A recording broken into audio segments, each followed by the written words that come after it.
இன்று நம் சேனலில் உள்ள அனைத்து உறவினர்களுக்கும் கந்தன் கருணை பகுதி 4 சொல்லப் போகிறேன்.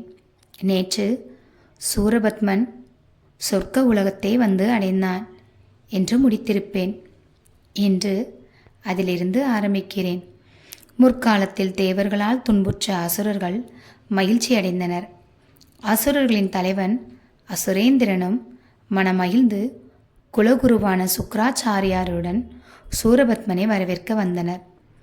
சுக்ராச்சாரியாரை கண்ட சூரபத்மன் சிவபெருமானை கண்டது போல் மகிழ்ந்து வணங்கினான்.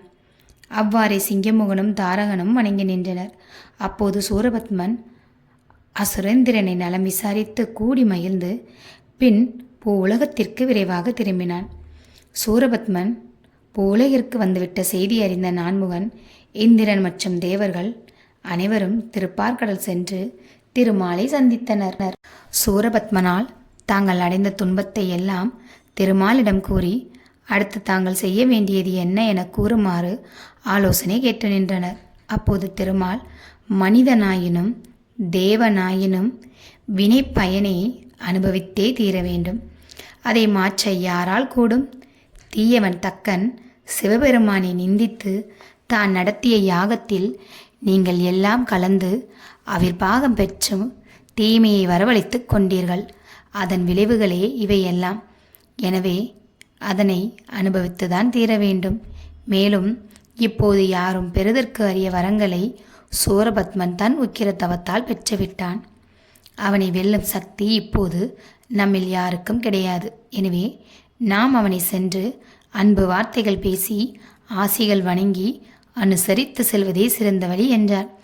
பின் திருமால், நான்முகன் மற்றும் தேவர் கூட்டங்களோடு சூரபத்மன் முன் சென்று அவனை வாழ்த்தி நின்றனர். அப்போது அந்த தேவர்கள் கூட்டத்தின் நடுவே எம்பெருமான் சிவபெருமான் போன்ற 11 கோடி மதிக்கத்தக்க சிறந்த உருத்திரர் கூட்டத்தை கண்டான். யார் அவர்கள் என சூரபத்மன் கேட்க திருமால் விவரங்களை கூறினார். முன்பொரு சமயம் நான்முகன் படைத்தல் தொழிலை மேற்கொண்டிருந்த போது தலைவனாகிய சிவபெருமானை மறந்து தான் என்று கர்வம் கொண்டான். இதை உணர்ந்த சிவபெருமான் அவரது படைத்தல் தொழிலில் பாதகத்தை உண்டு பண்ணினார். நான்முகன் படைத்த எதுவும் விருத்தி அடையவில்லை. காரணம் அறியாது கலங்கினார், வருந்தினார், அழுது புரண்டார். பின் சிவபெருமானை நினைத்து தவம் இருந்தார். அப்போது எம்பெருமான் ஆறுதலையும் ஆசைகளையும் வழங்கி, என் சார்பில் 11 உருத்திரர்கள் உன்னிடம் தோன்றுவர். அவர்கள் உனக்கு படைத்தல் தொழிலுக்கு உறுதுணை செய்வார்கள் என்றார். அப்படியே நான்முகன் நெற்றியிலிருந்து 11 உருத்திரர்கள் உருவாகி அவர்கள் 11 கோடி உருத்திரர்களாக உருவாகிவிட்டார்கள். இதை பார்த்த நான்முகன் இம்முறை படைத்தல் தொழிலுக்கும் முற்றிலும் முரணானதே என்று உருத்திரர்களிடம் கூற, தங்கள் வேலை முடிந்தது, இனி நீங்கள் உங்கள் படைத்தல் தொழிலை முறையாக செய்யலாம் என்று கூறி தங்களின் பழைய உலகங்களுக்கு சென்று விட்டனர். அப்படி உருவான அந்த 11 கோடி உருத்திரர்களும் அப்படியே தேவர்கள் கூட்டத்தோடு அங்கேயே இருந்து விட்டனர். அவர்களே இவர்கள் என்றார் திருமால். அதன் பின் அங்கு நின்ற தேவதச்சனை அழைத்து, நாங்கள் ஆட்சி செய்ய அழகுடைய நகரத்தை விரைவில் இப்படைப்பாயாக என ஆணையிட்டான். சுக்ராச்சாரியார் நகரத்திற்கான எல்லைகளை வரையறு செய்தார். தென் திசை கடலின் நடுவில் 80,000 யோசனை பரப்பில் சூரபத்மன் நகரம் இருக்குமாறு தேவதச்சன் எல்லை அமைத்தான். அதன் நடுவே 10,000 யோசனை பரப்பளவில் சூரபத்மன் அரண்மனையை அமைத்தான்.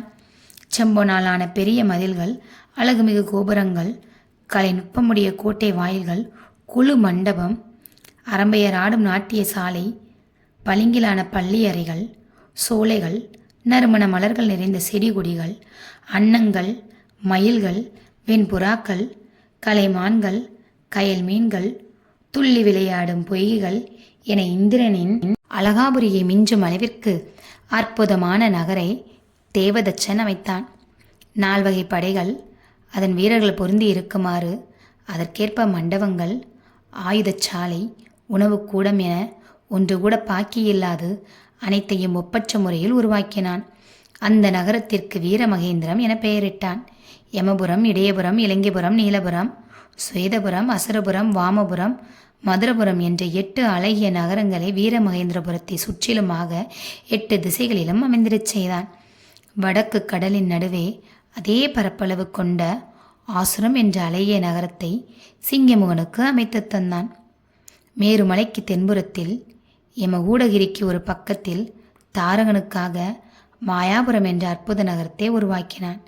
இவ்வாறு அனைவருக்கும் தேவையான அத்தனை நகரங்களையும் சிற்ப நூல்கலையின்படி சிறந்த முறையில் வடிவமைத்து சூரபத்மன் வசம் ஒப்படைத்தான். தேவதச்சன் அவனை பாராட்டி சூரபத்மன் தன் பரிவாரங்களுடன் வீரமகேந்திர நகரத்தினுள் புகுந்தான். இடற்ற அரும்பெரும் தவத்தால் உமாமகேஸ்வரன் அருள் பெற்று வரங்கள் பல பெற்ற எம்பெருமான் சிவபெருமான் என்னப்படி 1008 அண்டங்களுக்கு அதிபதியாக மாவீரன் சூரபத்மனுக்கு பட்டாபிஷேக விழா நடந்தது. தேவர்கள் தெளிந்த பார்க்கடலின் நீரை கொண்டு சூரபத்மனை நீராட்டினர். பொன்னாலான அணிகலன்களையும் நறுமண புஷ்பங்களையும் கவின்மிகு மாலைகளையும் சூட்டினர். ஒப்பற்ற அசுரேந்திரன் கை குவிக்கவும் அசுரகுரு சுக்கராச்சாரியார் சிறந்த வேத முனிவர்களும் முகமன் கூறவும் உடல் நடுங்கி இந்திரனும் தேவர்களும் துதிக்கவும் திருமாலின் மணிமுடிக்கு ஒப்பான சிறந்த நவரத்ன மணிமுடியை சூரபத்மனுக்கு நான்முகன் சூடினார். தேவர்களும் முனிவர்களும் ஏனையோரும் மங்கள ஒளிகள் முழங்க கற்பக மலர்களை கையால் எடுத்து மாமன்னன் மீது மலையென சொரிந்தனர். சூரபத்மன் கட்டளைப்படி தம்பியரும் நான்முகனும் திருமாலும் பக்கத்து இருக்கைகளில் அமர்ந்தனர். இந்திரன் கணாஞ்சியை ஏந்தினான்.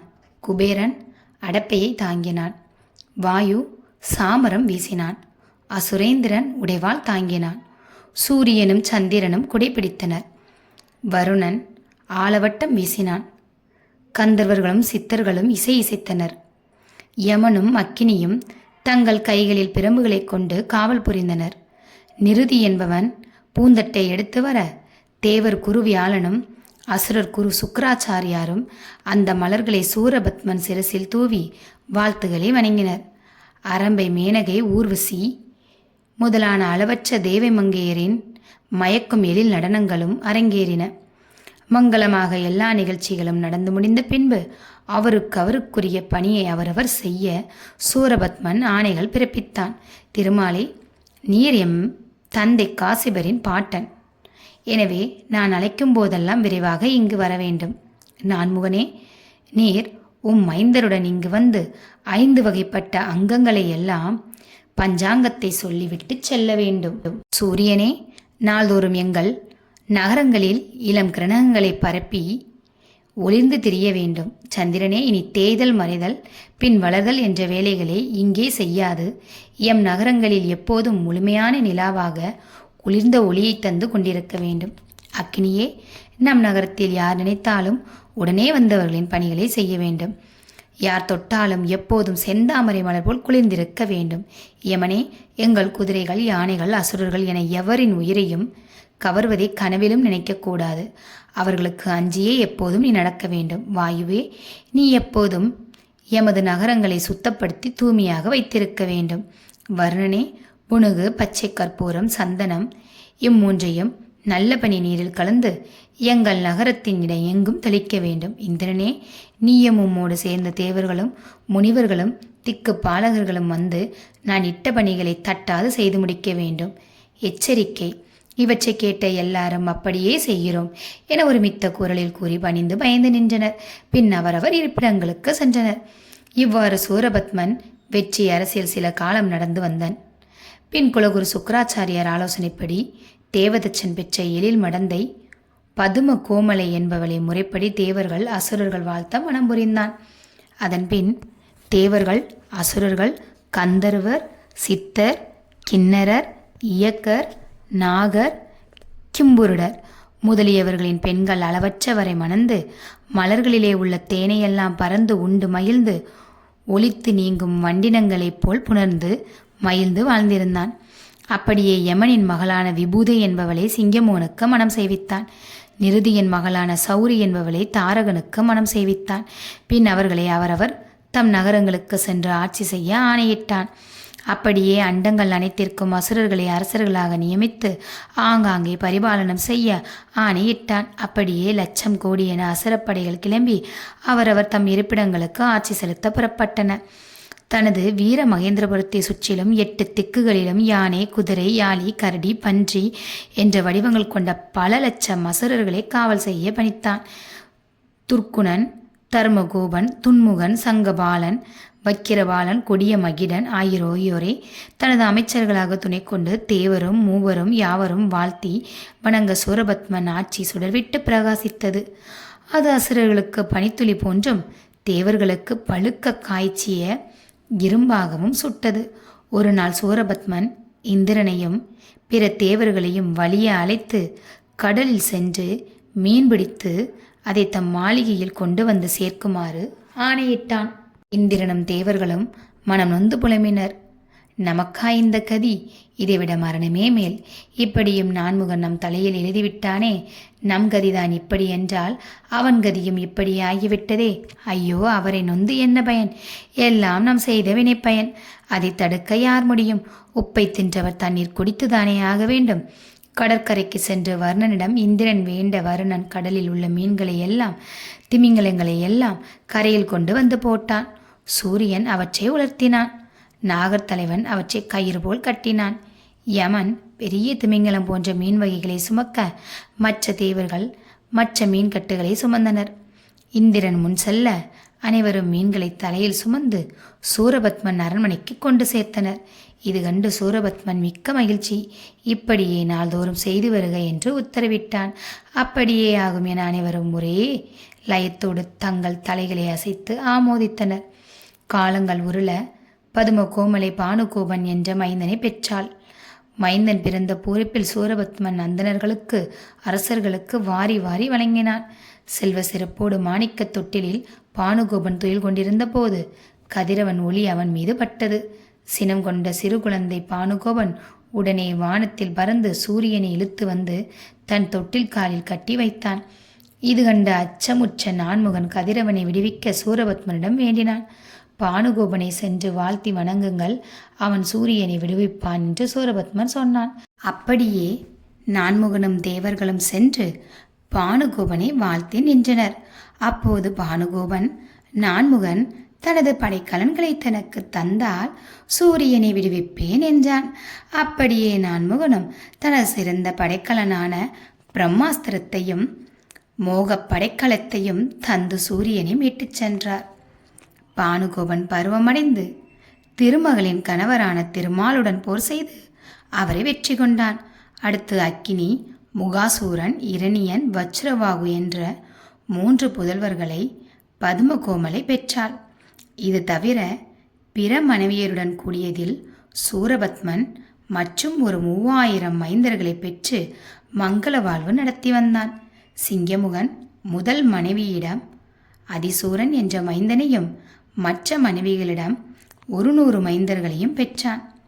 சூரபத்மனின் மற்றொரு தம்பியான தாரகனிடம் முற்காலத்தில் தான் செய்த தவப்பயனாக சேற்றிலே செந்தாமரை போல், சிப்பியிலே முத்து போல், கள்ளிச் செடியில் அகில் போல் ஒரு நன்மகன் பிறந்தான். அவனுக்கு அசுரேந்திரன் என்று பெயரிட்டு வாழ்த்தி சென்றார் குலகுரு சுக்ராச்சாரியார்.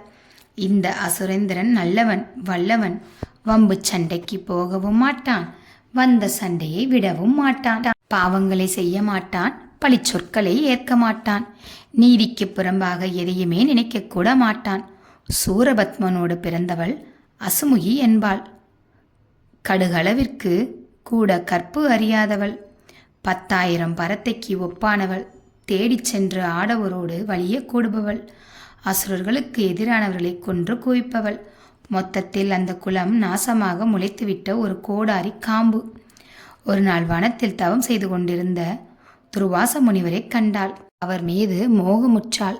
அவருடன் கூடி புதல்வர்களை பெற முடிவு செய்தாள். தீய எண்ணங்களோடு முனிவரை தள்ளிவிட முயற்சி செய்யவே முனிவர் சினந்து, யார் நீ? உனக்கு என்னிடம் என்ன வேண்டும் என்றார். அவள் தன் விருப்பத்தை கூற, அவள் சூரபத்மன் தங்கை என்பதை அறிந்து கொண்ட முனிவர், பெண்ணே, மரியாதையாக சென்றுவிடு, உன் எண்ணம் ஈடேறாது என்றார். ஆனால் அசமுகியோ வலுக்கட்டாயமாக முனிவரை கட்டி தழுவினாள். அவர் இதழில் ஊறிய அமிர்தத்தை உண்டாள். காமன் கனைகளை கட்டாயமாக சேர்த்துவிட்ட பின்னே இந்த முனிவரின் கட்டை என்ன செய்ய இயலும்? வந்து பிறந்தனர் வல்லவன், வாதாபி என்ற 2 துர்மக்கள். அசமுகி ஆனந்தம் கொண்டால் தன் மக்களை கட்டித் தழுவினாள். வாதாபி தாயின் வடிவில் ஆட்டுக்கிடாவாகவும் வல்லவன் தந்தை வடிவில் முனிவரைப் போலவும் இருந்தனர். இருவரும் தந்தையான துர்வாச முனிவரை வணங்கினர். என்ன வேண்டும் உங்களுக்கு என அவர் கேட்க, முனிவர் பெற்ற தவப்பலன்கள் எல்லாம் புத்திரர்கள் தருமாறு கேட்டனர். ஒரு காலம் அது முடியாது என முனிவர் மறுத்திடவே அவரை கொல்லவும் அவரின் புதல்வர்கள் துணிந்தனர். இதை அறிந்த துர்வாச முனிவர் தன் தவ வலிமையால் மாயமானார். பின் இருவரும் வனம் சென்று நான்முகனை வேண்டி யாகத்தை வளர்த்து கடுந்தவம் செய்தனர். காலங்கள் பல கடந்தும் காட்சி கிடைக்காது போகவே தவத்தின் வலிமையை அதிகரிக்க விரும்பினர். வாதாபியின் சம்மதத்தோடு வல்லவன் வாதாபியை வாளால் வெட்டி அந்த ஊனையும் இரத்தத்தையும் எரியும் தீயில் அவிர்பாகமாக அர்ப்பணித்தான். இது கண்டு உளமகிழ்ந்த நான்முகன் அவர்களுக்கு காட்சி தந்து யாது வர வேண்டும் என்றார். உடனே வல்லவன் மாண்டுவிட்ட தம்பி வாதாபி உயிர் பெற்று வர வேண்டும் என்றான். நான்முகன் அருள் செய்ய அப்படியே வாதாபி உயிர் பெற்று வந்தான். மீண்டும் வல்லவன் நான்முகனிடம், இப்படி என் தம்பி வாதாபி எப்போது வெட்டப்பட்டு இருந்தாலும் வாதாபி வா என்று நான் அழைத்தால் உடனே உயிர் பெற்று அவன் வரவேண்டும் என்ற வரமும் கேட்டான். அப்படியே ஆகும் என நான்முகன் அருளினார். இப்படி வரங்களை பெற்ற வல்லமையை மாமா சூரபத்மனிடம் சென்று தெரிவித்து அவன் ஆசைகள் பெற்று அங்கேயே சில காலம் இருந்தனர்.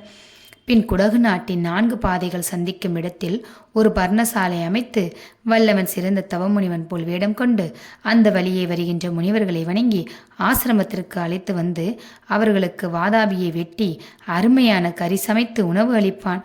முனிவர்கள் உண்டு முடித்தவுடன் இவன் வெளியில் நின்று, தம்பி வாதாபி வா என குரல் கொடுப்பான். வாதாபி அந்த முனிவரின் வயிற்றை கிழித்து கொண்டு வெளியே வருவான். பின் இருவரும் இறந்த அந்த முனிவரின் உடலை உண்டு மகிழ்வார். இப்படியாக அந்த வழியாக வருகின்ற முனிவர்களை கொன்று உண்டு மகிழ்வதை தம் வாடிக்கையாக கொண்டனர். சூரபத்மன் ஒரு நாள் இந்திரலோகம், ஒரு நாள் பாதாளம், ஒரு நாள் சத்திய உலகம், ஒரு நாள் வைகுண்டம் என மாறி மாறி சென்று பின் அன்றே தனது வேகமிகு தேரில் வீரமகேந்திரபுரம் வந்துவிடுவான். இவ்வாறு ஆட்சி செய்து கொண்டிருக்கும் போது இந்திரனை சிறை வைத்து இந்திராணியை அடைய வேண்டும் என்ற எண்ணம் விதியின் பயனாய் அவன் எண்ணத்தில் எழுந்தது. வேலும் வாளும் கையில் ஏந்திய கொடிய அசுர பெண்கள் பல லட்சம் பேரை இந்திர உலகம் அனுப்பி இந்திரனை கைது செய்து இந்திராணியை அன்போடு அழைத்து வருமாறு ஆணைகள் இட்டான். அவ்வாறே அவர்கள் அமராவதிக்கு சென்றனர். இவர்கள் வரவையும் சூரபத்மன் தீய எண்ணங்களையும் அறிந்து கொண்ட இந்திரன் தன் மனைவியோடு மறைந்து வாழ பூ உலகிற்கு பறைந்து சென்றான். இந்திரன் தம்பியான உபேந்திரன் வைகுண்டம் சென்று தஞ்சமடைந்தான். தனது சிறிய தந்தையை தேடி வைகுண்டம் வந்த இந்திரன் மகன் சயந்தனும் சில காலம் அங்கேயே தங்கியிருந்தான். ஆட்சி செய்ய ஆளில்லாத அமராவதி நகரம் அல்லோலப்பட்டது. இந்திரனையும் அவனது மனைவியும் எங்கு தேடியும் காணாது போகவே அசுரர்கள் சினம் கொண்டனர். தேவர்களையும் தேவ மங்கையர்களையும் சவுக்கால் அடித்தனர். வாயில் கைகளால் குத்தினர். இன்னல்கள் பல அவர்களுக்கு இழைத்தனர். வலியும் வடியும் இரத்தத்தோடு அவர்கள் அனைவரும் புலம்பி அழுதனர். தங்களுக்கு அவர்கள் சென்ற இடம் தெரியாது என கூறி தயவு செய்து எங்களை துன்புறுத்தாதீர்கள் என்று மண்டியிட்டு கெஞ்சினர். சூரபத்மனிடம் விவரம் தெரிவிக்க வீர மகேந்திரபுரம் விரைந்தனர். இந்திர உலகம் இடிவிழுந்தாற் போல நொறுங்கியதையும் அங்குள்ளோர் பட்ட இன்னல்களையும் இந்திரன் மகன் சயந்தன் அறிந்து அவர்களை காக்கும் பொருட்டு இந்திர உலகம் மீண்டான். அப்போது தவசீலர் நாரதர் அங்கு வரவே அவரை வரவேற்று வணங்கி ஆசனத்தில் அமரச் செய்தான். பின் பணிவுடன் சயந்தன் நாரத முனிவன் முன்பு நின்று கொண்டு, தவமுனியே, எனது தாய் தந்தையர் எங்கு சென்றுள்ளார்கள் என்பதையும் நான் அறிகிறேன்.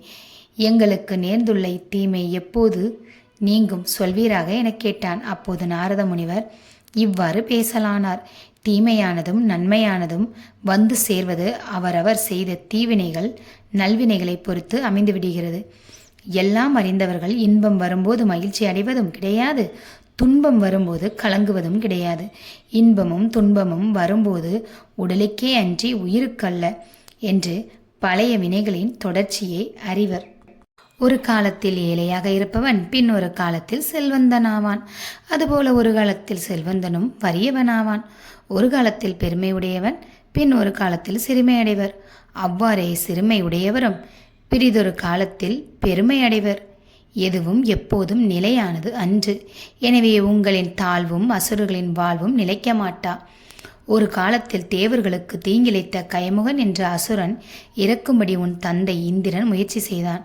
அதுபோன்று இப்போதும் செய்வான். கலக்கத்தை களைந்திடு. சூரபத்மன் இறக்க இந்திரன் வழி தேடுவான். இது நிச்சயம் சத்தியம் என கூறி நாரத முனிவர் விடைபெற்று கொண்டார். சயந்தன் தேவர்களுக்கு ஆறுதல் சொல்லி, நடப்பது நடக்கட்டும், அது வரையில் பொறுமையுடன் சூரபத்மன் கட்டளைக்கு அடிபணிந்து நடந்து வாருங்கள். உங்களை இப்படி தவிக்க விட்டு என் தந்தை மறைந்து சென்றது போல நான் செல்ல மாட்டேன். எது நடந்தாலும் உங்களுடன் இருப்பேன் என உறுதி கூறி அப்படியே இருந்தும் வந்தான். தேவர்களும் அசுரர்கள் தங்களுக்கு தந்திடும் இன்னல்களை சகித்து கொண்டு அவர்கள் இட்ட கட்டளைகளை அப்படியே நிறைவேற்றி காலத்தை தள்ளி வந்தனர். அசுரர்களுக்கு அஞ்சி தன் மனைவியுடன் குயில் வடிவில் பறந்த இந்திரன் சீர்காழிப்பதியை அடைந்து அங்கு நறுமண மலர்கள் மிக்க நல்லதொரு நந்தவனத்தை அமைந்து சிவபெருமானை பூஜித்து வந்தான். அப்போது அசுர கூட்டங்கள் அங்கேயும் தேடிவர அஞ்சிய இந்திரன் அந்த நந்தவனத்தில் மூங்கில் வடிவாக மாறி அப்படியே தவறாது சிவபூஜை செய்து வந்தான். அசுரர்கள் வருண பகவானுக்கு செய்து கொண்டிருந்த கொடுமைகளால் வருணன் தன் பணிகளை முற்றிலும் நிறுத்திவிட்டான். மழை பொழியாத காரணத்தால் இந்திரன் அமைத்த நந்தவனம் வாடத் தொடங்கியது. இது குறித்து கலக்கமுற்ற இந்திரன் ஈசனை மனமுருகி வேண்டி நின்றான். அப்போது அந்த நந்தவனத்திற்குள் விரைவில் ஒரு நதி வரும் என்ற அசரறி கேட்டது. அது கேட்ட இந்திரன் பரவசம் அடைந்தான்.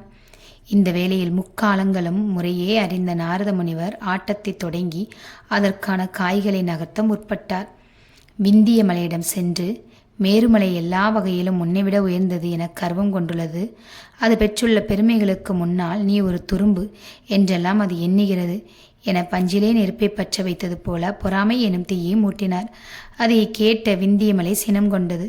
இப்போதே நான் யார் என வலிமை என்ன என்பதை உலகிற்கு எடுத்து காட்டுகிறேன் என கூறி தன் மாய வித்தையால் நாற்புறமும் பொன் நிறத்தில் விரிந்து மேலும் வானத்தையும் தாண்டி சந்திரன் சூரியன் போன்ற கோள்களின் இயக்கங்களையும் தடை செய்தது.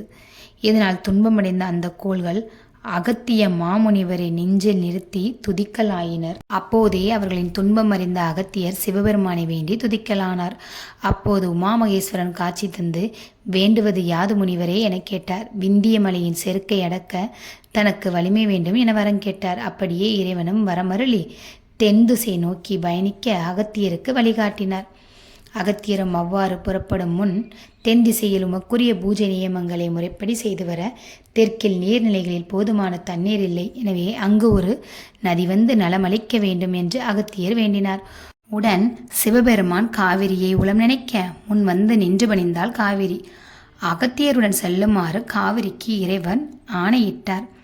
அகத்தியர் ஒரு ஆண், எனவே அவரோடு செல்வது தகுதியாகுமோ என காவிரி வினவ அதில் ஒன்றும் பிழையில்லை என பகவான் அருள அகத்தியரின் கமலண்டலத்தினுள் புகுந்தாள் காவிரி. தமது முன்னோர்கள் பித்ரு உலகம் செல்ல அதற்கு வாரிசு வேண்டி விதர்ப்ப மன்னன் மகளாகிய உலோபமுத்திரை என்ற நல்லாளை கரம்பற்றி தவ வலிமை மிக்க சித்த முனிவரை பெற்ற அகத்திய மாமுனிவர் சிவபெருமான் மறைந்தருளவும் தென் திசை நோக்கி ஏகினார். அவ்வாறு வரும் வழியில் தாரகாசூரன் வாழும் மாயபுரி சமீபம் வந்தார். அவர் வரவே அங்கிருந்த கிரவிஞ்சன் என்ற மலை வடிவம் கொண்ட அசுரன் கண்டான். மலையின் நடுவே முனிவர் வருவதற்கு ஒரு வழி அமைத்தான். அதன் வழி அகத்திய முனிவர் சென்றார். குறிப்பிட்ட தூரம் சென்ற பின்பு வழி இல்லாது கண்டு அகத்தியர் பின்பு திரும்பி வரலானார். இப்போது அந்த வழியும் மூடப்பட்டிருப்பது கண்டு வருத்தம் கொண்டார். அப்போது அவரை சுற்றி தீ மூண்டது. ஏன் இப்படி என ஒரு கணம் சிந்தித்த அகத்திய முனிவர் அது அரக்கனின் மாயை என்பதை புரிந்து கொண்டார். உடனே சிவபெருமானை மனதில் துதித்து சாபம் இடலானார். உன் சுய வடிவம் நீங்கி எப்போதும் இங்கே நீண்ட மலையாக நிலை பெறுவாயாக. இவ்வழி வருகின்ற தவம் முனிவர்களுக்கு பல காலம் தொல்லை தந்து வாழ்வாயாக. உரிய காலத்தில் சிவபெருமான் திருவடிவான முருகக் கடவுளின் வேளால் கூறுபட்டு இறப்பாயாக. பின் தன் கமண்டலத்தில் இருந்த காவிரி நீரை எடுத்து தெளித்து உனது மாயம் கெடுக என கூறி மீண்டும் தென்திசை நோக்கி நடக்கலானார். செந்தமிழை வளர்த்த அகத்திய முனிவர் காசிநகர் சென்று முக்கண்ணர் விஸ்வநாத பெருமாளை தொழுது அடுத்து விந்திய மலை இருக்கும் இடம் வந்தார். தான் செல்வதற்கு ஒரு சிறிய வழி விடுமாறு வேண்டினார். அப்போது அது திருமாலுக்கே அஞ்சாத நான் குருமுனி உனக்கா பயப்படுவேன் என ஏளனம் செய்தது. கடலை கையிலே அடக்கி கை இந்திரனுக்காக இந்திரலோகம் வரை சென்ற அந்த அகத்திய மாமுனிவரின் திருக்கணக்கள் இப்போதும் விஸ்வரூபம் எடுத்து விந்திய மலையின் உச்சியில் தனது உள்ளங்கைகளை வைத்து அழுத்தி பாதாள உலகத்திற்கு அமிழ்த்தினார். அப்போது விந்தியமலை முனிவரை வணங்கி அறியாமல் செய்த தனது பிழையை பொறுத்து அருள வேண்டியதுதான். அவளியே மீண்டும் வரும்போது நீ பழைய நிலை பெறுவாய் என கூறி அகத்தியர் தென் திசை நோக்கி நடந்தார். இவ்வாறு வருகின்ற அகத்திய மாமுனியை சூரபத்மன் மருமக்களான வாதாபியும் வல்லவனும் எதிர்கொண்டனர். வாதாபி ஆட்டின் வடிவில் சற்று தொலைவில் மேய்ந்து நிற்க, சடைமுடி தரித்து உற்சாத்திரம் அணிந்து திருநீறு பூண்டு கமண்டலம் ஏந்தி தவ முனிவன் வேடம் கொண்டு வல்லவன் அகத்தியரை விழுந்து வணங்கினான். தன் ஆசிரமத்திற்கு வந்து உணவு உண்டு அருள் செய்யுமாறு வேண்டினான். அகத்தியரும் அப்படியே ஆகட்டும் என கூறி பின்தொடர்ந்தார். வஞ்சக எண்ணம் கொண்ட வல்லவன் வாதாபியை வெட்டு கறி சமைத்து சிறந்த அன்னத்தோடு சேர்த்து அகத்திய முனிவருக்கு பரிமாறினான். அகத்திய முனிவர் கமண்டல நீரை கையில் ஊற்றி உணவை முறைப்படி 2 முறை சுற்றி 1 முறைதான் பருகி 5 வாயுக்களுக்கு ஆகுதி செய்து பின் விருப்புடன் உண்ணத் தொடங்கினார். அவ்வாறு உண்டு முடித்து அகத்தியர் உரிய ஆசனத்தில் அமர்ந்திருக்க வல்லவன் நான்முகன் தனக்களித்த வரத்தை நினைத்து, வாதாபி, என் தம்பியே, வெளியில் வா என உரக்க கத்தினான். இதை சூழ்ச்சி என்பதை அறிந்து கொண்டு அகத்தியர் சிவபெருமானை நினைத்து தன் கைகளால் தனது வயிற்றை தடவி, வாதாபி ஜீரணமாகுக என்றார். அப்படியே வாதாபி அகத்தியர் வயிற்றுக்குள் ஜீரணமாகி அழிந்தான். தம்பி அழிந்ததை அறிந்து கொண்ட வல்லவன் சுய அசர உருக்கொண்டு ஆயுதங்களால் அகத்தியரை தாக்க முற்பட்டான். அகத்தியர் சிவனை பூஜித்து ஒரு அருகம்புல்லை ஆயுதமாக பிரயோகித்தார். அதில் வல்லவன் அழிந்து ஒளிந்தான். மீண்டும் அகத்தியர் தென் திசை நோக்கி பயணிக்கலானார்.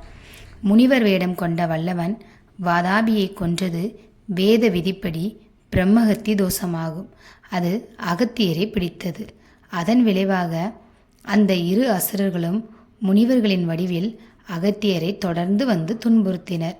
இதை உணர்ந்த அகத்தியர் கொங்கு நாட்டில் உரிய இடத்தில் ஈசனை பிரதிஷ்டை செய்து ஆகம விதிப்படி பல காலம் பூஜை செய்து நிஷ்டையில் அமர்ந்திருந்தார். இவை அனைத்தையும் அறிந்த நாரத முனிவர் தான் தவம் செய்ய தான் உருவாக்கிய நந்தவனத்தில் நீரில்லையே என வருந்திக் கொண்டிருந்த இந்திரன் முன் சென்றார். 2 கரம் கூப்பி இந்திரன் வரவேற்றான். அப்போது அகத்திய முனிவரின் கமண்டலத்தில் காவிரி அடங்கி இருப்பதையும் இப்போது அகத்தியர் நிஷ்டையில் இருப்பதையும் கூறி, கமண்டலத்தை கவிழ்த்தால் அந்த காவிரி நீர் உனது நந்தவனத்தை வந்து சேரும் என கூறினார். அது எப்படி என்னால் முடியும் என இந்திரன் கலங்காதே, விநாயக பெருமானை பிரதிஷ்டை செய்க, பூஜைகள் நடத்து, எல்லாம் நலமாய் முடியும் என கூறி இடம்பெயர்ந்தார். அவ்வாறே இந்திரன் வழிபாடு செய்ய விநாயக பெருமான் தன் பூதகணங்களோடு இந்திரன் அச்சமுற காட்சி தந்தார். உன் பக்திக்கு மெச்சினோம், என்ன வேண்டும் என விநாயகப் பெருமான் கேட்டார். அப்போது இந்திரன் அகத்திய முனிவரின் கமண்டலத்தில் அடங்கியிருக்கும் காவிரி நீரை தனது நந்தவனத்திற்கு வரச் செய்ய வேண்டும் என்றான். அப்படியே ஆகும் என கூறி மறைந்தார். பின் விநாயகப் பெருமான் ஒரு காக்கை வடிவம் கொண்டு கமண்டலத்தின் அருகே சென்றார். அப்போது அகத்தியர் கைகளை உயர்த்தி காகத்தை அப்பால் போ என்றார். இது காவிரி வெளிவர சிவபெருமான் காவிரிக்கு அளித்த வரம். ஆதலால் காக்கை கமண்டலத்தை கவிழ்க்க காவிரி பூமியில் விழுந்து பெரிய ஆறாக பொங்கி வழிந்தோடியது. இதை கண்ட அகத்தியர் சினம் கொண்டார். காகம் ஒரு அந்தன இளைஞனாக மாறி காட்சி தந்தது. முனிவர் அந்தன வாலிபனை தலையில் குட்டுவதற்காக தனது கைகளை மூடிக்கொண்டு துரத்தலானார். சிறிது நேரம் அந்தன வாலிபன் அங்கும் இங்கும் ஓடியும் மறைந்தும் அகத்திய முனிவரிடம் திருவிளையாடல் செய்த பின்பு யானை முகத்தோடு காட்சி தந்தார். ஐயோ இறைவனையா, தலையில் குட்ட எனது கைகளை ஓங்கினேன், அபச்சாரம் அபச்சாரம் என கூறி அகத்தியர் விநாயக பெருமானின் திருவடி தொழுது நின்றார். விநாயக பெருமான் அகத்திய முனிவருக்கு ஆசிகள் வழங்கி என்ன வரம் வேண்டும் கேள் என்றார். அப்போது அகத்திய முனிவர், ஐயனே, உங்கள் திருவுருவத்தின் முன்னின்று யார் தனது 2 கைகளை வெறுமனே மூடி தங்களது நெற்றியில் குட்டி உன்னை வணங்குகின்றார்களோ அவர்களது வினைகளை நீக்கி அவர்களுக்கு பேரருள் வழங்க வேண்டும் என்ற வரத்தினை கேட்டார். அப்படி என்னை துதிக்கும் அனைவரும் பல்வளமும் பெற்று பல்லாண்டு வாழ்வர் என்று வரமளித்து மறைந்தார் விநாயகப் பெருமான். பின் அகத்தியர் திருமால் வீற்றிருக்கும் வளமான நகரான திருக்குற்றாலம் வந்து சேர்ந்தார். அங்கே அந்தணர்கள் நிறைந்து வாழ்ந்தனர். வேத நூல்களை கற்றும் தங்களது அஞ்ஞானத்தால் வைணவமே உயர்ந்தது என்று சைனவம் புறக்கணிக்க கூடியதும் என்று வாழ்ந்து வந்தனர். சிவனடியார்கள் எவரேனும் அங்கு வந்தால் அவர்களை ஜென்ம பகையாளியைப் போல் நடத்தினர். இவர்கள் முன்னே சிவகோலத்துடன் அகத்திய முனிவர் வரவே, பாவி, நீ எப்படி இங்கு வந்தாய்? பாரறியா பிச்சை எடுத்த அந்த பரமனின் பக்தன் அல்லவா நீ? உடனே வெளியேறு என சினந்து சூழ்ந்தனர். அப்போது அகத்தியர் சினம் கொள்ளாது புன்முறுவல் பூத்து, நல்லது, நீங்கள் கூறிய அனைத்தும் நன்று. அறியாமல் வந்துவிட்டேன். இப்போதே இவ்விடம் விட்டு அகல்வேன் என்று கூறினார். அப்போது பிரம்மன் தோற்றுவித்த தக்கன் குலத்தில் தோன்றியவர்களே இந்த வைணவர்கள் என்பதையும், பிருகு முனிவரும் கௌதம முனிவரும் கண்ணுவ முனிவரும் ததிசி முனிவரும் ஆகிய இவர்கள் அவர்களுக்கு அளித்த சாபத்தையும் ஒரு கணம் எண்ணி பார்த்தார். அகத்தியர் அடுத்து தன் மாயத்தால் ஒரு தூய வைணவ அடியார் வேடம் பூண்டு அதே அந்தணர்களின் மத்தியில் வந்தார். பின் தான் திருமாலை ஆலய வழிபாடு செய்ய வேண்டும் என்ற விருப்பத்தை தெரிவித்தார். அப்படியே அவர்கள் ஆலயத்திற்குள் வணங்கி அழைத்துச் சென்றனர். பூசைக்கு தேவையான திருமஞ்சனை புனித மலர்களே அவருக்கு அளித்தனர். இப்போது நான் எப்படி பூஜை செய்கிறேன் என்பதை பாருங்கள் என்று கூறி தனது உள்ளங்கையை அந்த உயர்ந்த திருமாலின் சிலை மீது வைத்து சிவபெருமானை துதித்து அமர்த்தினார். அது ஒரு சிறிய சிவலிங்கமாக மாறியது. இது கண்டு கொதித்தெழுந்த வைணவ அந்தணர்கள் அகத்தியரை தாக்க முற்பட்ட போது தனது சிவந்த வெளிகளில் தீப்பொறியை உருவாக்கி அவர்களை ஓட ஓட விரட்டினார். அதற்கு தாக்கு பிடிக்க இயலாத அவர்கள் அங்கிருந்து இடம்பெயர்ந்தனர். பின் அகத்தியர் இன்று முதல் இத்திருக்குற்றாலம் சிவத்தலமாக வழிபடட்டும் என்று வாக்குகள் வழங்கி அங்கிருந்து நீங்கி அருவிகள் ஒலிக்கும் பொதிகை மலையில் அமர்ந்து தவம் செய்யலானார். காக்கை வடிவில் வந்து கணேசன் கவிழ்த்துவிட்ட கமண்டலத்தில் இருந்து வெளிப்பட்ட காவிரி கரை புரண்டு ஓடி கடலையும் தொட்டு உளமகிழ்ந்தது. அவ்வாறு செல்லும் வழியில் இந்திரன் போல் வாடிய முகத்தோடு வளம் குன்றி காட்சி தந்த இந்திரன் நந்தவனத்திற்குள்ளும் புகுந்தது. எங்கும் மீண்டும் வகையான வண்ணங்கள் பலவான எழில்மிகு மலர்கள் பூத்து குலுங்கின. இதோட கந்தன் கருணை பகுதி 4 முடிகிறது. நாளை கந்தன் கருணை 5வது பகுதியை நிச்சயமாக பதிவு செய்கிறேன்.